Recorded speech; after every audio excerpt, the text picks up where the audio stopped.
Welcome back to my mental health and crime channel. My name is Huda London. This is all my thoughts, my speculations, and my opinions. Koberger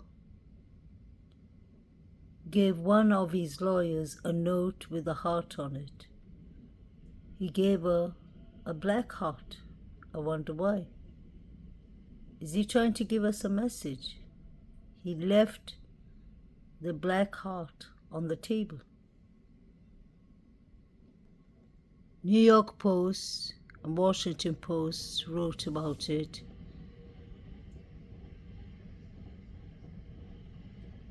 I was thinking about one thing.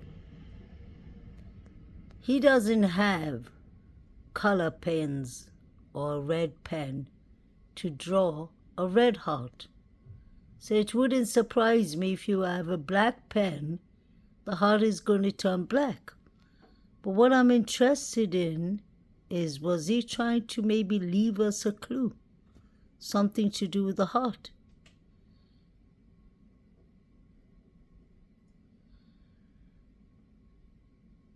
Steve Gonsalves told us in the beginning on the infamous Fox News, he said that the FBI made me sign a waiver form because they were expecting something mail-related. Something was coming in the post. And I've heard rumors of Kaylee's locket that's in a heart shape. Could this be the heart BK is drawing? Is he trying to tell us a clue? Could a heart, the organ heart, be missing from one of the victims, since it was a brutal crime scene? Allegedly. Throughout Koberger's sentencing hearing, a note with a heart on it could be seen on camera sitting next to him on the defense table. It isn't clear what the note was. Something was handwritten on the back. Towards the end of the hearing, one of his attorneys picked it up and appeared to ask Koberger about it. I think it is not Ann Taylor, it's the other attorney with the black hair. I believe her name is Julia or Juliet. Towards the end of the hearing, one of his attorneys picked it up and appeared to ask Koberger about it. When Koberger said something, she smiled and took the note with her. What do you think the note could have been about? She smiled and took the note away with her. Now the mainstream news is running around, as usual, saying that it was a black heart. It was his thoughts. It was what he was feeling. I thought they said he had no feelings to start with. What's happening? Obviously, he doesn't have a red pen or a blue pen. A green pen or other color crayons to paint and color for them. I think he's just trying to distract himself, because you can imagine you have victims' families, which I can understand their grieving and their pain, like Ali Weaver saying, "Look at me, sit up and look at me when I address you. How did this UNALIVINGS feel? Did you plan it? What emotions did you show?" I can understand where she's coming from. She's trying to play some kind of psychological games with him, but it just seemed like she was not only wasting the court's time, she could have used it on more useful things to say, in my opinion. Many people believe she did a good presentation. I don't think that was a presentation. I don't know what she was trying to get out of it, and it just turned out to be a circus. The judge shouldn't have allowed it. Judge Whipler himself, I never speak about him, was really unprofessional. Talking about, now I'm going to give out the sentence, and the 15 minutes of fame is done for Koberger. The question is, did y'all give him a fair trial? Why didn't y'all just take this to the court case? If he deserves the DP, he will receive it. He unalived these students in the most brutal way. So it's not about justice for him. It's justice about the 4 victims to start with. But then justice for him means that he gets the correct justice with a fair trial. But a plea deal was quickly signed under the table. What changed is my question. What changed? What is this black heart about? Is he just distracting himself, or is he giving the world a message? So this is the black heart. You can clearly see it's on the table.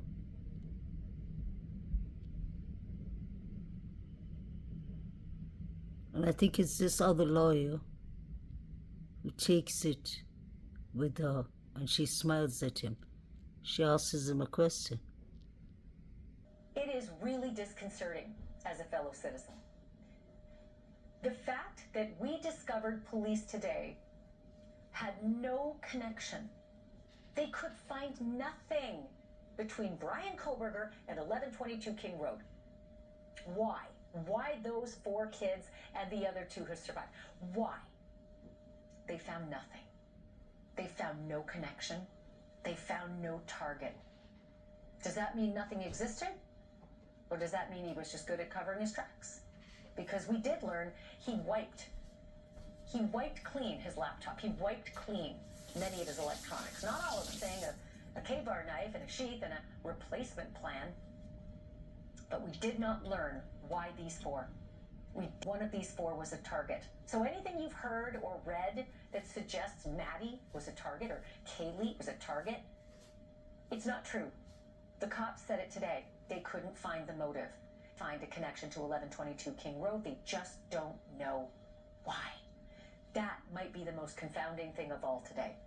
And we learned so little from the police because, as it turns out, they know so little. It is really disconcerting as a fellow citizen. The fact that we discovered police today had no connection.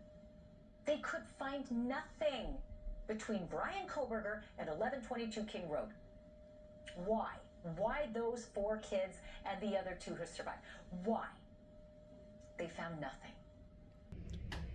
I hope you all heard that clearly. There is no connections between Brian Christopher Koberger and the 4 victims and the surviving roommates and 1122 King Road. There is absolutely zero motive or targets. So all the nonsense we've been hearing from the mainstream news,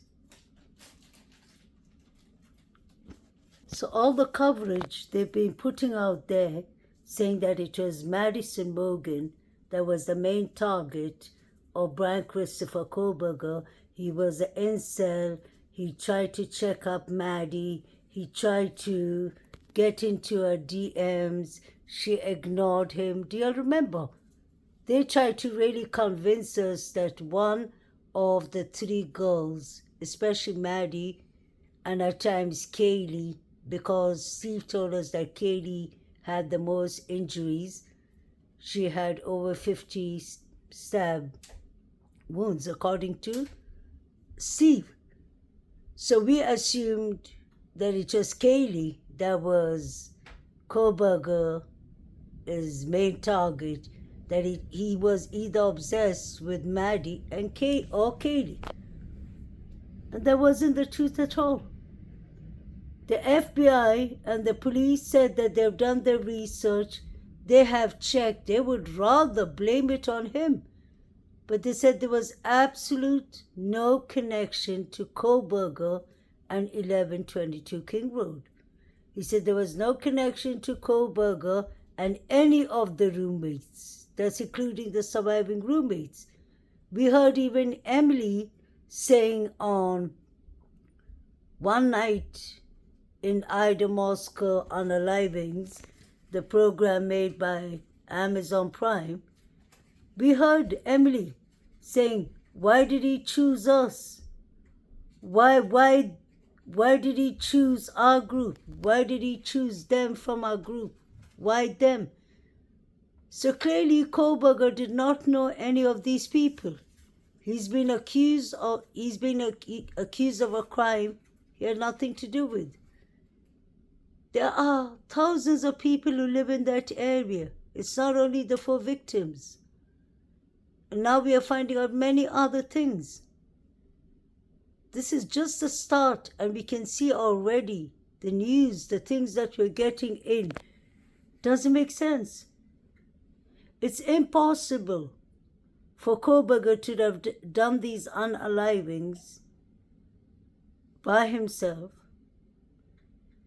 because it would have cost a lot of time, energy, courage for one man to have stabbed Zana 52 times. The gag order is finally opened, unsealed. So this is the things that are coming out. I'm still struggling at the fact that there was a loud firecracker sound. And that's what Bethany Funk heard. I wonder if that is the exculpatory evidence that she heard. Interesting. Was that a GUN? I don't think so, because they would have said it.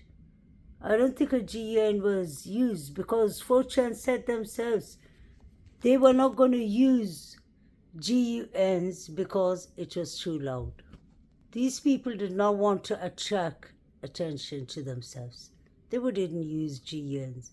But then you can say the same with a firecracker.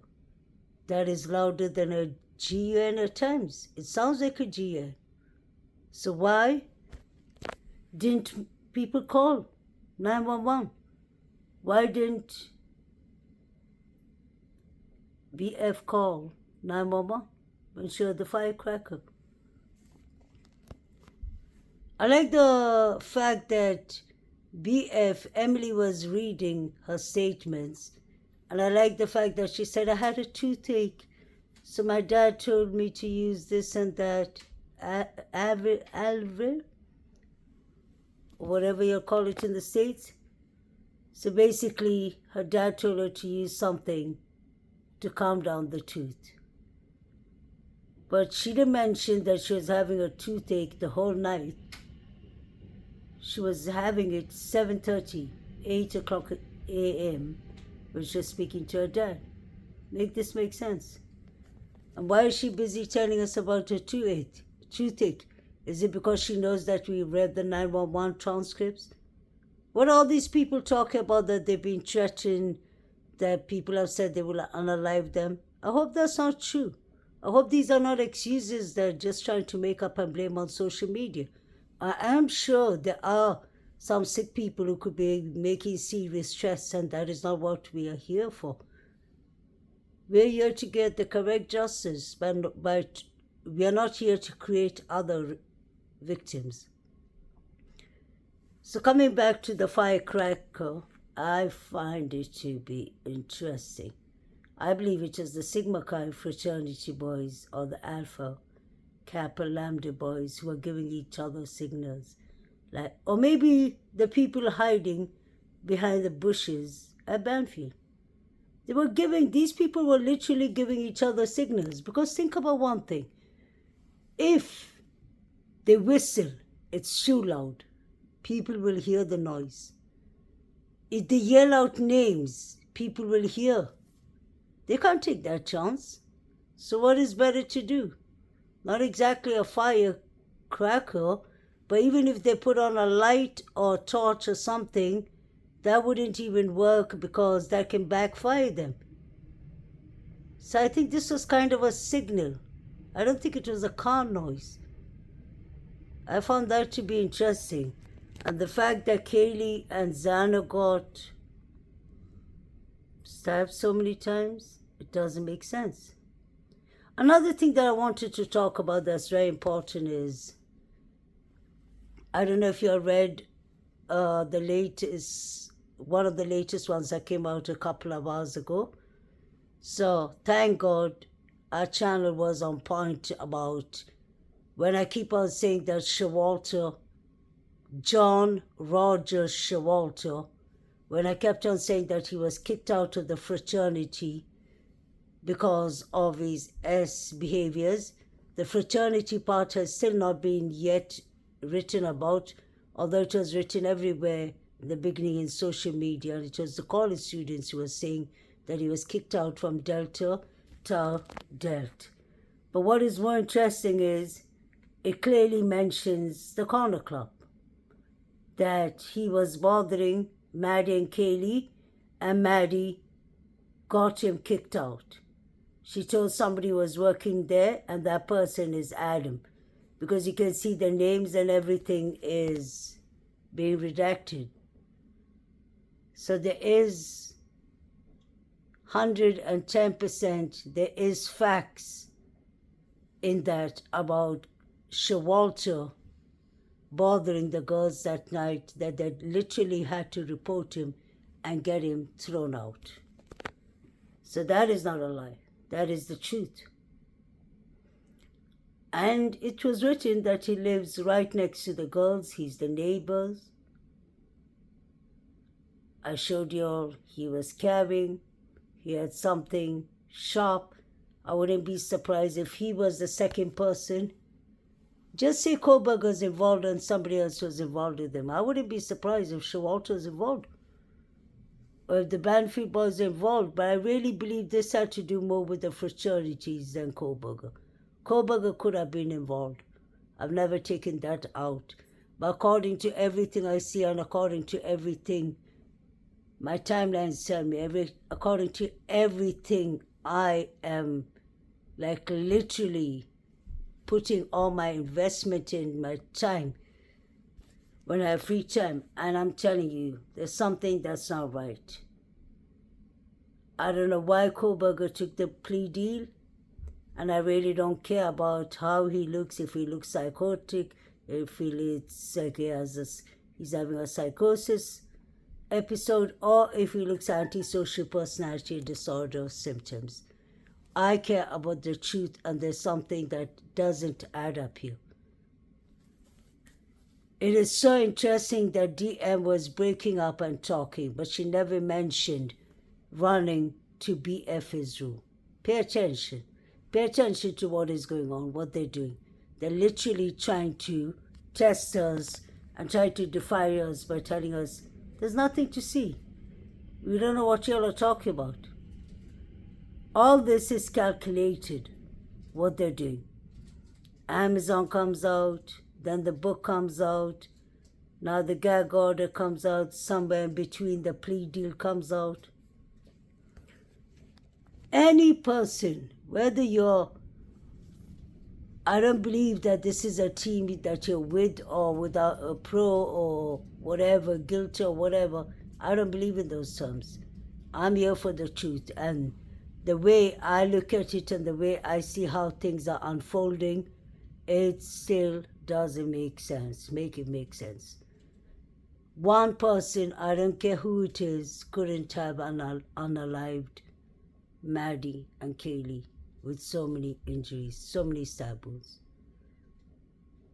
Kaylee at 22.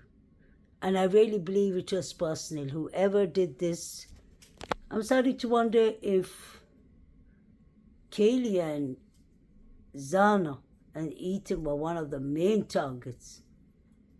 We always believe Kaylee wasn't the target according to Sigma Chi fraternity boys. But somebody was trying to really, so sad and heartbreaking. Somebody who destroyed Kaylee's face, the shape of her face. And that is serious. That is someone who has really a lot of hate, bitterness.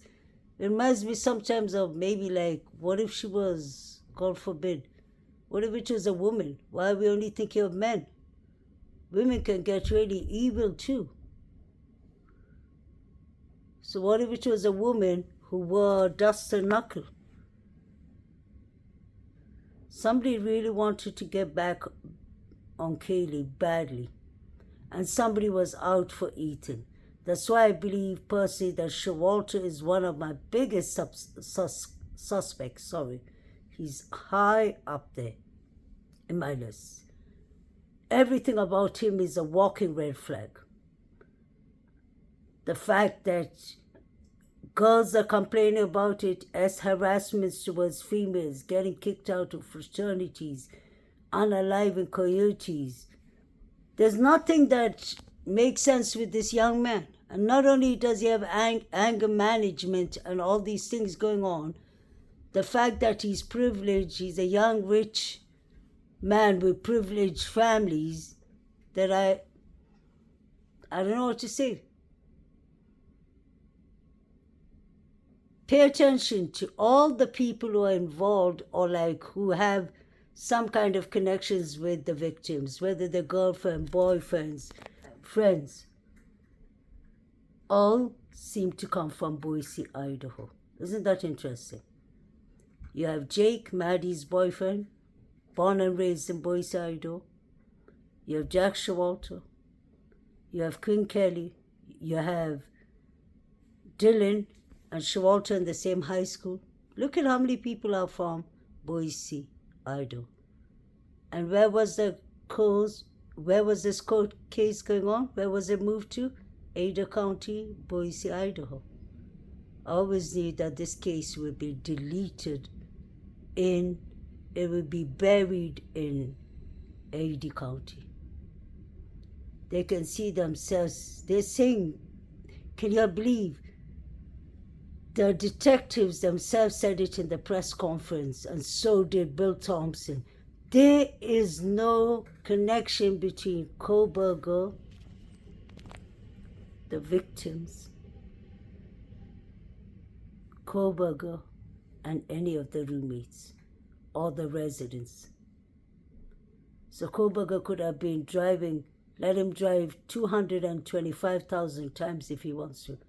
He had no connection with the house. They would have found it by now. Something that doesn't make sense. Make it make sense. They had already Koberger, I believe, on their radar. As to the knife sheet, I've never believed in the knife sheet. Look at how many people were at the crime scene before 911 even entered or was called. That should explain everything. And imagine, they said that, I read to you all in my previous clip, that Zana was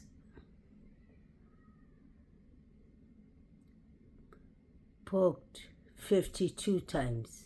So think about that, 52 times. It's written that there was blood on the walls everywhere, on the night desk and everything. So for her to be poked that many times, Ethan must have been unalive first, I would assume. And for Ethan to have been unalived and for Zana to have been fighting so hard for life, 30 stab wounds were defense wounds. So for her to be fighting like that, what's her name? Sorry, DM is lying. She lives next door to Zana. She would have heard the fight, honestly. She would have heard it. This is all just a made-up act. I feel sorry for the surviving roommates if they're not involved, but the fact that they did not call 911 for 8-9 hours, many things do not make sense. They called Hunter Johnson before they even thought of calling 911. We know that Ethan's body was found on the doorway of Zana. I don't know why they're saying it was found on half of the bed now, unless the people in the house moved around the victims. Let me know what you'll think. Please like, share, and subscribe. Have a lovely weekend.